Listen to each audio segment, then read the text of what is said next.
of happy, positive faces out here. I see one dude out here, he's like 6'7". He's built. I'm telling you right now, like the Great Wall of China. That's you, Alvis. I'm talking to you. Herman, that's a beautiful hat. What did you spend on that hat? You don't have to tell me. You lost your voice. I totally get that. I'm gonna let you take it away, Austin. Here you go. Thank you, Alex. Is this level good? Can you guys hear me? Wait, turn it up so I don't have to put it right next to my face.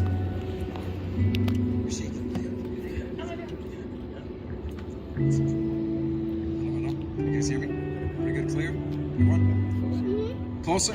Can you guys hear me clear now? Yeah. Right. Thank you. Well, welcome to No Excuses Move, guys. It's a very personal event.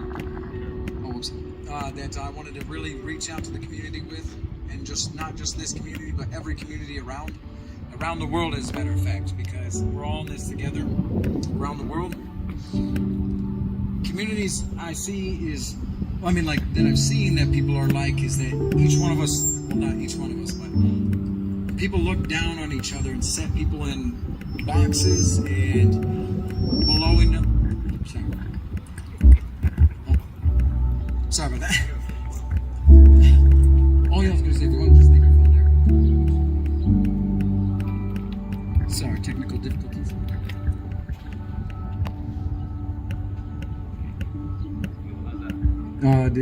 I think it's good. Yeah, it sounds really clear. I can hear myself. But anyways, actually, first of all, I just want to thank every single one of you guys for showing up. Every single one of you guys, the barbers, close friends, people I've never met in my life until recently. I really appreciate you guys. You guys are the real reason behind this, the real motivation, because you guys know what this is about. You hear this. A lot of us have eyes that don't see and ears that don't hear, and that means the world to people. Reaching out to people and strengthening them, showing them their gifts, speaking life into them is the most important thing that you can do to build strong communities, especially within your family and yourself. The hardest things to accomplish is speaking life to yourself, to really pursue your purpose and really capture it, and to strengthen those around you and make sure that people aren't taking that route to take their life. I have some great, amazing speakers that are coming up that have such miraculous, inspirational stories that I definitely chose personally because they've really made an impact on my life.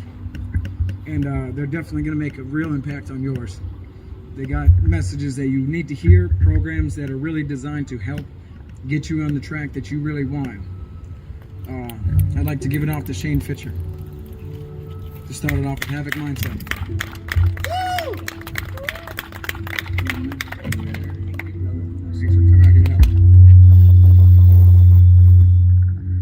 How you guys doing? Doing good. I just want to thank Austin for putting this on. I love his vision, and I love, the passion that he has behind what he's doing, and it's amazing. So, my name's Shane Fichter, and I have a pretty amazing life. I'm a motivational speaker, I'm a coach, I've started multiple businesses, but my life wasn't always like that.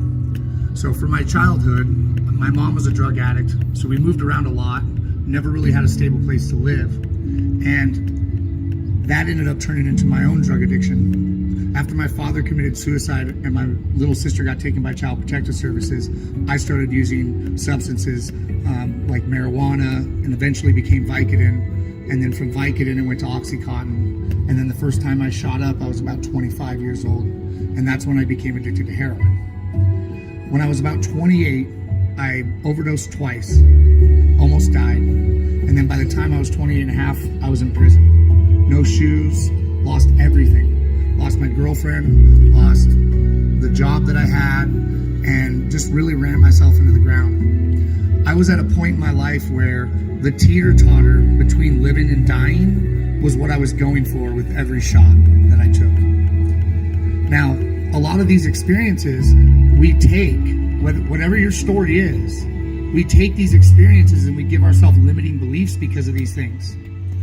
And we don't think we're capable, right? Like, a person's like, oh, I was a drug addict, I can never own a business like that. I was homeless, I can never have a home like that. But what they don't realize is those experiences are what makes them more capable of greatness.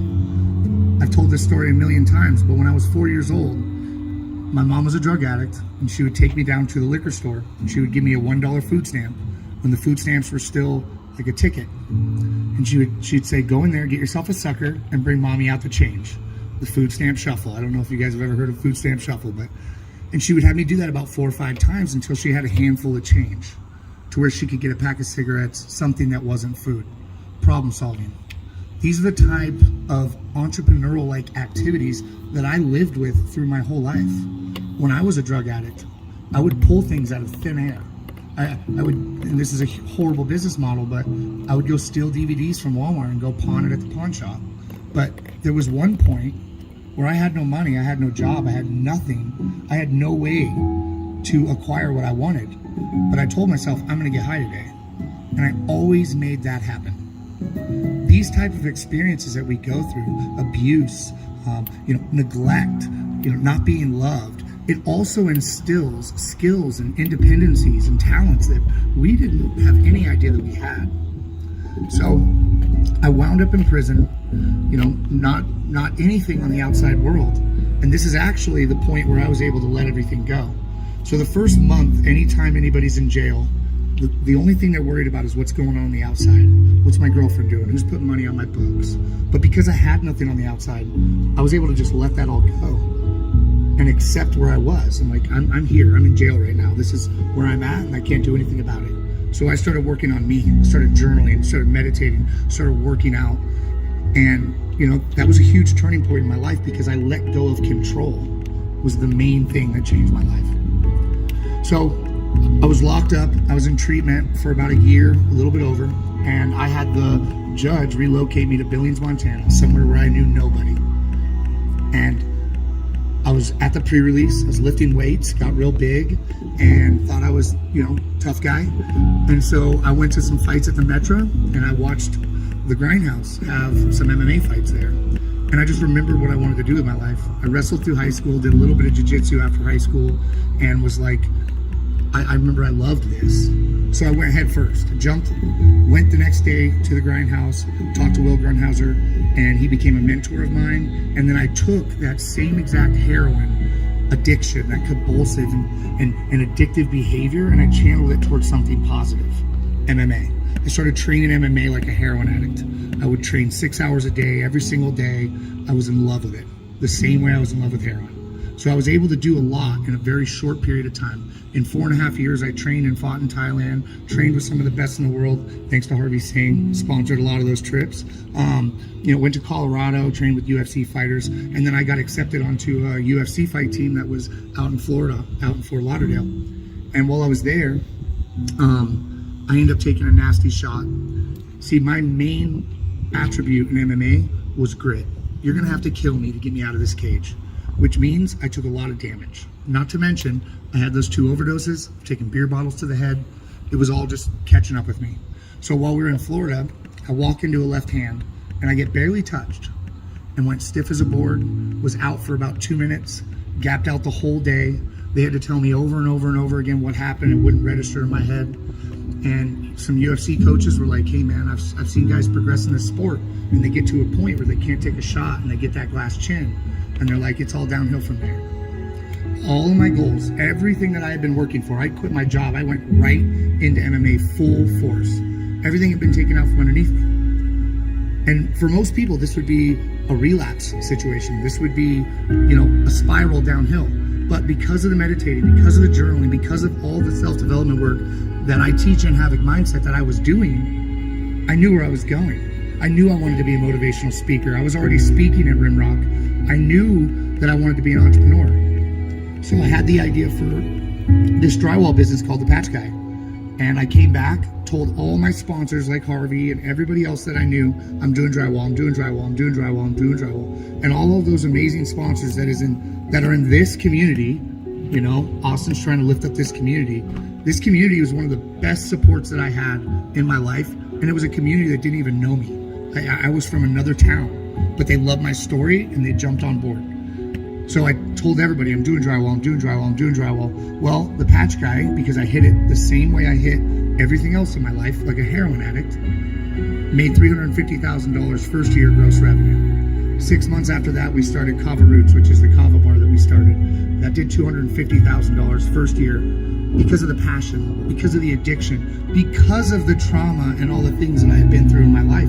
If those things didn't happen, if my mom wasn't a drug addict, if she didn't live the life she'd lived, if my dad didn't commit suicide, I wouldn't be the person that I am today. And that goes for everybody. Everything that's happened in your life puts you where you are today. Now, when I was addicted to drugs, I was stuck in a cycle. And this is the same cycle that all of us get stuck in, okay? I call it a paradigm cycle. So your paradigm is the filter that you see the world through. Your paradigm comes from your experiences when you were a kid, your parents not jumping for their dreams, your parents staying at that job, or your parents telling you, take the safe road. This is your paradigm. This is like wearing red glasses. You see everything red, right?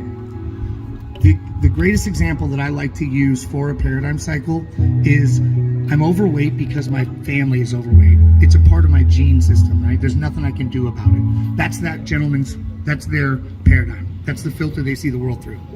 That brings on those thoughts of, well, what's the point of going to the gym? I'm going to be fat anyways.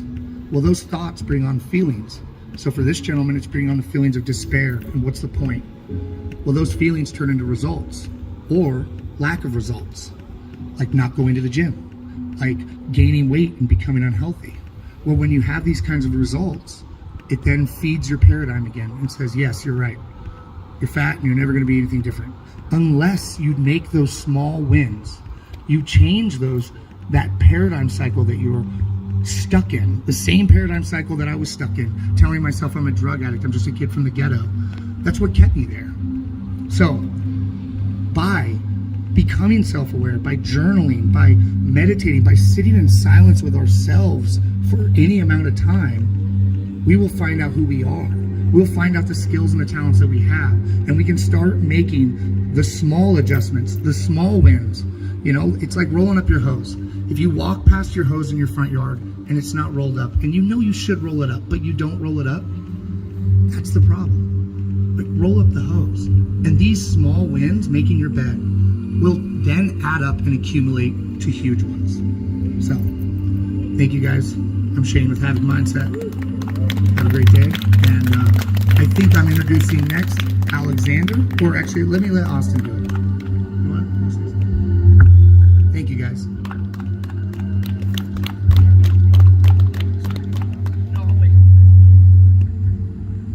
Thank you, Shane, for that, sharing your story, your inspiration, and introducing to everyone here your program. I'm super excited about it, and I'm super appreciative that you showed up today and you presented.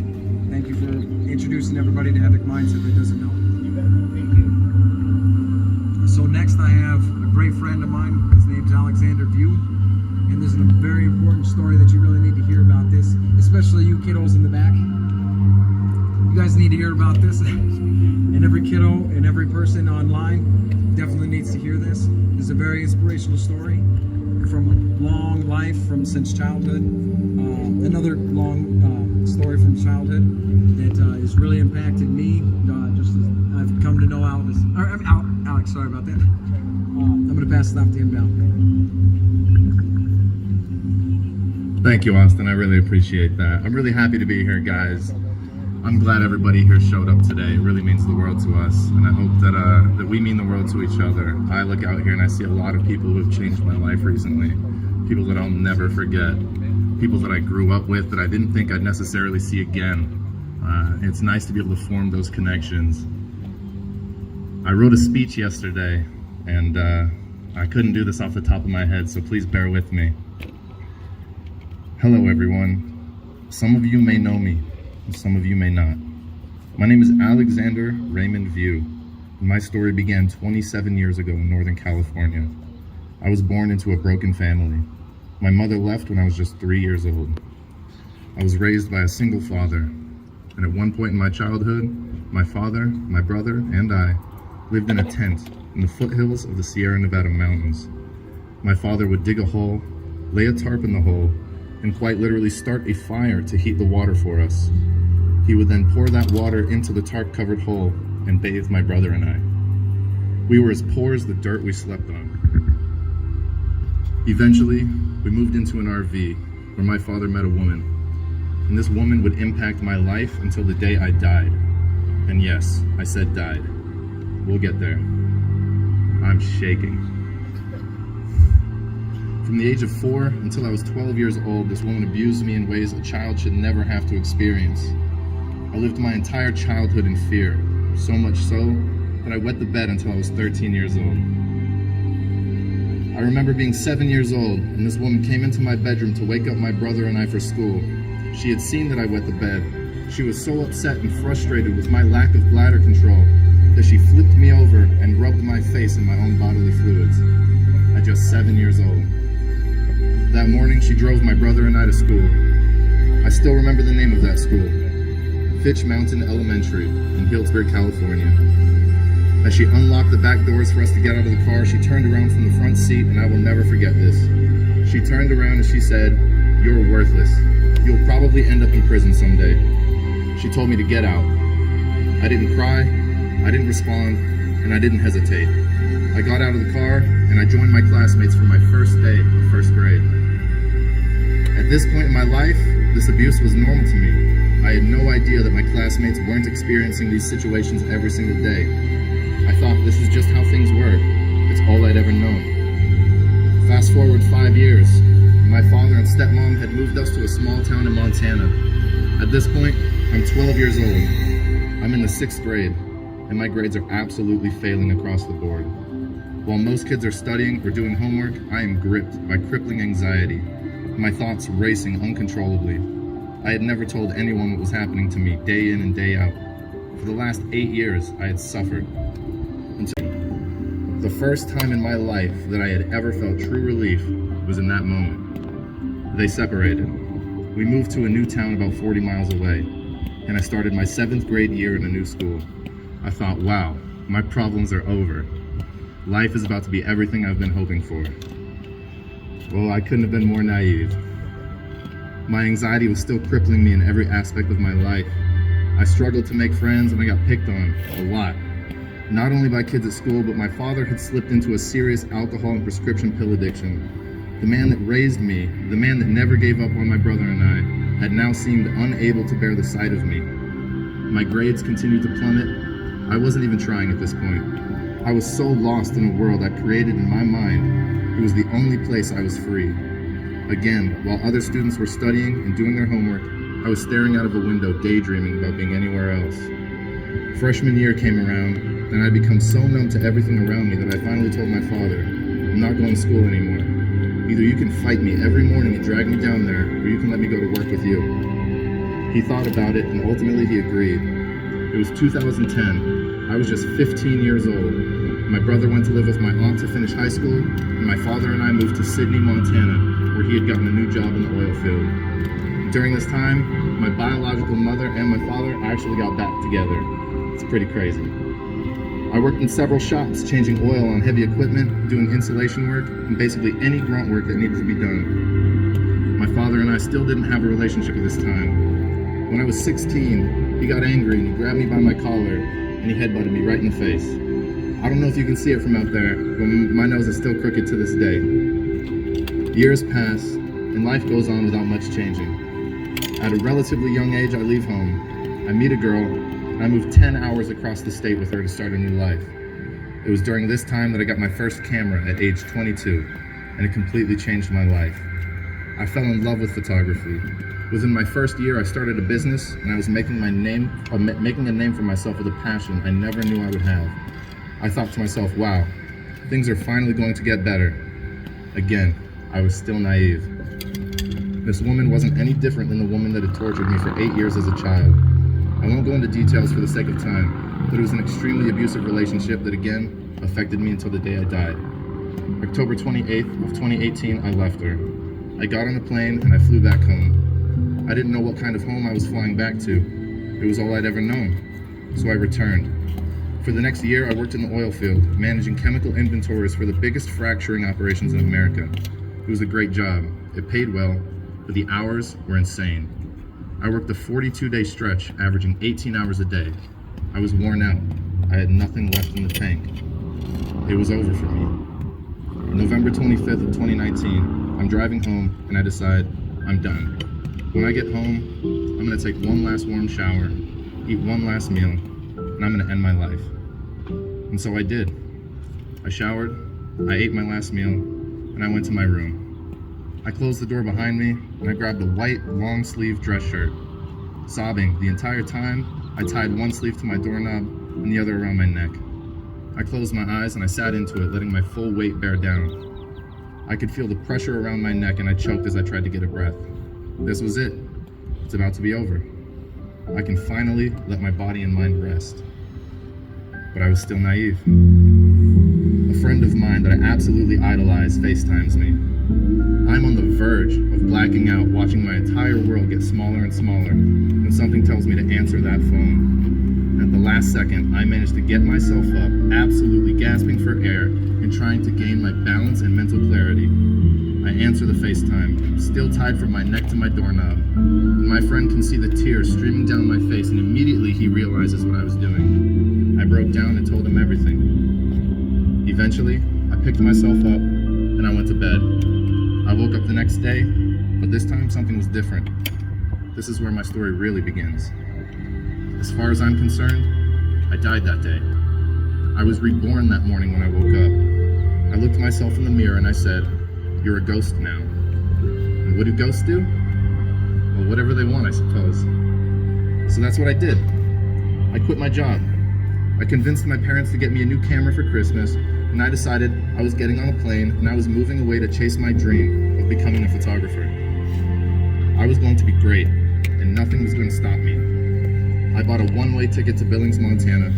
I left with only a suitcase, a camera, and a dream. I was doing it. The night before I left, I sat with my mother and father. I looked them right in their eyes and I said, "This camera is going to change my life." I told myself I wouldn't return home until I'd made something of myself. To quit or to fail wasn't an option. I would accept nothing less and I would give it everything I had. What did I have to lose? I'm a ghost. Things were tough from the get-go.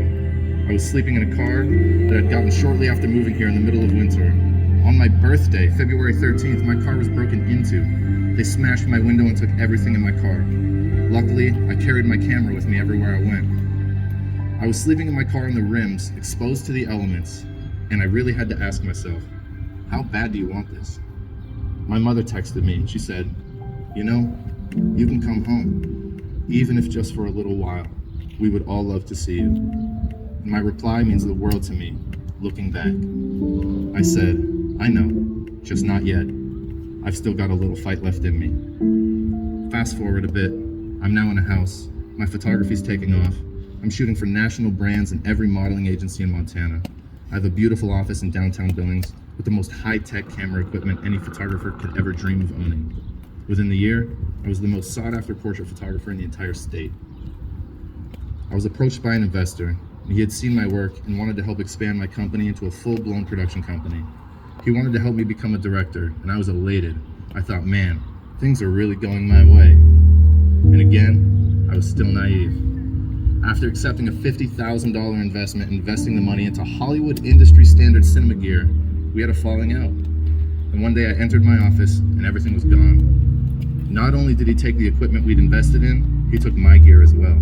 I had nothing. My business was as good as dead. He ran off to Canada and has since never returned. I'll never see that gear again. At least that's what I thought. I was devastated, but I was far from giving up. I was going to become a director. With no high school education or even a GED, I came up with a plan. I was going to apply for a commercial director position with the largest television network in Montana, the Montana Television Network. After all, at this point, I had proven myself. I had what it takes in this industry. I lied on my application, and I told them I'd graduated high school, knowing full well I'd never even turned in a high school work assignment.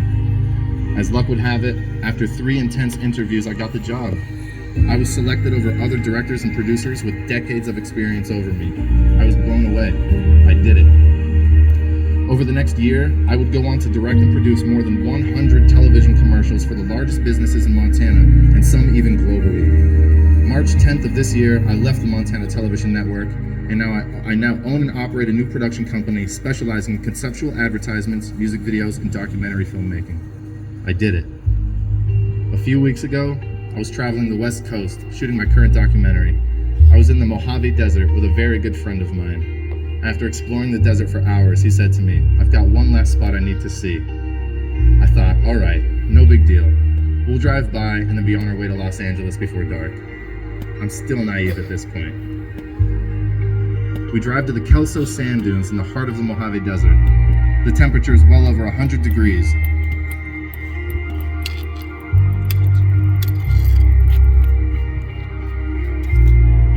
I'm already exhausted.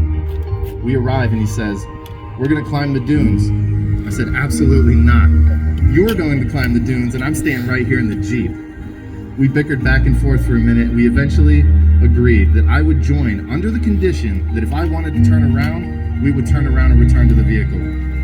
The dunes are a sprawling mountain of sand more than 25,000 years old, more than 45 square miles of sand. The highest peak sits nearly 1,000 feet above the desert floor, and that peak was staring at us from about 2 miles away. We started our journey, and within the first 500 feet, my friend takes off his shoes. He wanted to feel more connected with the journey we were embarking on. And I thought to myself, this is crazy. This is absolutely insane. So I took off my shoes. It's more than 100 degrees outside in direct sunlight, and we continued on, barefoot, trekking through the sand. After about a half mile, I turned to him and I said, "All right, I think this is far enough. I don't think I can make it any further." My legs were giving up on me and I could feel it. He said, "Just one more step. Just focus on the next step." I sat and rested for a few minutes and we continued on. We would repeat this process until we reached the base of the tallest dune. Towering nearly 1,000 feet overhead was the biggest challenge yet. I'm exhausted, my feet are blistered, and my body is giving up. Or so I thought. You see, our minds will tell us to give up well before our bodies are actually ready to. It's a defense mechanism built into your framework to keep you safe. I thought I would certainly die if I scaled this mountain in front of me. And that's when it hit me. I'm already dead. I'm still a ghost. I died 2 years ago in Sydney, Montana on my bedroom floor. On my hands and knees, I started crawling. Eventually, that crawl grew to a steady walk, and that walk morphed into a full-blown sprint to the top. We did it. I fell to my knees atop the highest peak, and I looked out over the desert. It was one of the most beautiful sights I'd ever seen. The wind had painted an ever-changing landscape. What I saw that evening atop those dunes can never be seen again. The wind has already redesigned that desert floor. I sat and thought about how grateful I was in this moment. I was grateful that I hadn't given up, that I'd pushed well past what I thought my mind and body were capable of. My entire life flashed before my eyes. The trauma, the struggles, the suffering, it hit me. In that moment, I realized that from the time I was a child, every time I wanted to quit or give up, I didn't. I failed and failed and fought and fought. And now here I was more than 1,000 miles away from home, directing my first documentary film, sitting atop the world as I knew it. I got emotional. I closed my eyes. You did it. And out loud I said to myself, no, we did it. Fast forward one last time to a week or so ago. I get a notification from an astrology app I have downloaded on my iPhone. And what the app does is it takes your place of birth and your exact time of birth, and it sends you little messages based on your birth chart. And as I'm driving down Airport Road on the rims, passing by the old spot where I used to sleep in my car, I get a notification from my CoStar app. 6 words that gave me chills to my core. The message read, "You are not a ghost anymore." Before I go, I'd like to leave you with this. Most people allow their fear of failure to outweigh their desire to succeed. Every person in your life that you look up to has failed their way to greatness. They failed and failed and failed again. When you make up your mind to become unstoppable, when you make up your mind to become a no matter what person, that will then give birth to a part of yourself that you don't know right now. As you go through the challenges of life, look at those challenges and embrace them. Don't run from them, step toward them. Embrace the suffering. It gets better. I promise it gets better. My name is Alexander Raymond View. I'm 27 years old, and I'm a network television director and producer. I'm very much alive and extremely happy to be here. Thank you all so much for listening.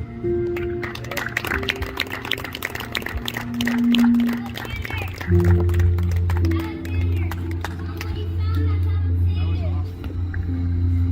found this baseball in the sand, dude. It's really cool. I'm gonna keep it. Thanks, Herman.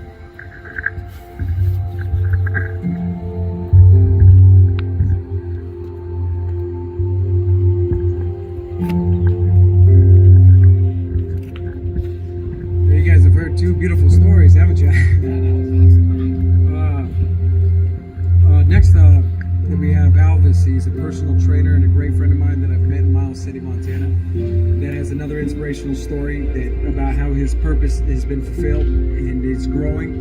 And he's created Distorted Temple. And he's going to teach you how to help develop your body and your mind through strength training and performance. And so I'd like to give it to Alvis right now.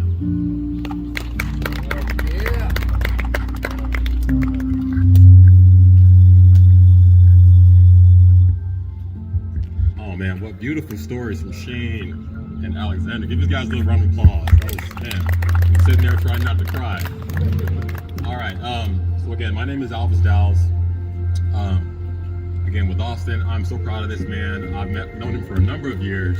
And from the transition to where he is right now, man, I'm so proud of you. I'm so proud of you, and I think the sky's the limit for you. In 2018, I had fallen into a really bad workman's comp situation to where I had lost a significant amount of money, anxiety, depression. I didn't know what I wanted to do with my life. And at that moment, I discovered clarity. And that is something I feel like for most humans in their lifetime, they might not discover that opportunity. In that moment, I discovered how much I love fitness. And growing up as a kid, man, I was always a recreational nut. I was always at the park. I was always playing basketball. I was always doing something very active. And as I stand here today, I truly believe that it is my calling. It is my destiny, not only as a personal trainer, but as a motivational speaker. In that 2018 end of that year, my first fitness job was a personal trainer at Anytime Fitness. I started there as basic trainer, 5 clients. I loved my clients. I loved the direction. And within 3 months, I was promoted to MXM, and that is a member experience manager where you get to consult and motivate people to pursue their own fitness lifestyles. And at that moment, without really realizing it, I began to kill it. You know, apparently I had the highest closing ratio in the district out of 500. I was praised by our owners and our managers. And later down the road, I was fired. And at that moment, I asked God, why? Why did that happen? I thought this was something that you wanted me to do. And the next path would be 777 Fitness. Yeah, what I want to do next, I brought some friends with me. I want Lauren Doty and Dakota Brown to come up here for me, please. Give these guys a round of applause. These also guys are great guys here. These guys are good friends of mine. I've known Lauren also. He worked with me at Anytime Fitness. Dakota has just started his personal training. We're now soon to be business partners. And I love these guys. These guys are very passionate. With Destiny, I feel like we are all blessed with unique talents and unique skill sets. And it is up to us to turn those skill sets and those abilities into successful lands. Okay, now with me, I'm still growing. I'm still growing in the fitness industry. I'm loving the direction where I'm going. And with these individuals around me, man, it's really nice, it's really refreshing to have that vibe. And I am also a firm believer of you are who you hang out with. So when you have a culture of successful entrepreneurs, business-minded people of structure, it wears on you in a positive way. So what I want to do with these guys, I just want these guys to kind of talk about their pursuit with their fitness. Hopefully you guys get motivated as well. Way to go, Alvis. Any veterans in the audience? I see one there. 2 more. Anybody in the military? So this is Suicide Prevention Month. I'm really amazed at Austin's no excuses. Move. Man, I love that word move, right? And then Havoc mindset, putting mind, body, and movement together. Tremendously motivating. So I want to talk a little bit about the science behind both the mindset and the move. So you know that movement and exercise, physical fitness, the more you move, you can mitigate, if not eliminate, 6 out of the top 10 causes of death. That's right.